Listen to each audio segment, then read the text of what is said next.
ஊருக்கு ஒரு விஜய் வெளியே வந்தா என்ன ஆகுண்டாரு? வீட்டுக்கு ஒரு விஜய் இருக்கானா? நான் கேட்கிறேன், இவ்வளவு பேர் கூடியிருக்கீங்க, உங்க வீட்டுல விஜய் இருக்காங்களா? உங்க வீட்டுல உங்க வீட்டுல ஒரு விஜய் ரசிகர்கள்லாம் இருக்கிறாங்களா? விஜய் ரசிகர்கள் இருக்கிறாங்க. நானே விஜய் ரசிகர் சார். 27 உங்க வீட்டுல இருக்காங்களா விஜய் ரசிகர்கள்? என் பையன் இருக்கான். உங்க வீட்டுல விஜய் ரசிகர் இருக்காங்களா? இருக்காங்க. உங்க வீட்டுல விஜயோ ஒரு விஜய் ரசிகரோ இருக்காங்களா? குடும்பமே விஜய் ரசிகர். வீட்டுக்கு வீடு விஜய் மட்டும் கிடையாதுங்க, தமிழ்நாட்டுக்கு ஃபுல்லா விஜய் அண்ணா வீடு தான்.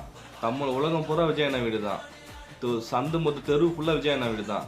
அதாவது இந்த சாட்டமுறவங்க அந்த என்டிகே கட்சிக்காரன்னு சொல்றேன், அவங்களோட கொள்கை கோட்பாடு என்னன்னா அந்த கட்சி வளர்க்கணும், அதாவது அவங்கள நிர்வாகிகளை பத்தி பேசணும், அவங்க பொதுக்கூட்டம் பத்தி பேசணும், அவங்க கொள்கைகளை பத்தி பேசணும், மக்கள் நல்ல செய்யணும்லாம் கிடையாது. அவங்களுக்கு விஜய் அண்ணாவை எதிர்க்கணும், டிவிக்கே ஒழிக்கணும், இதே தான் எண்ணம். அந்த மாதிரி எண்ணம் இருந்தால் நீங்களே எப்படி ஆட்சிக்கு வருவீங்க?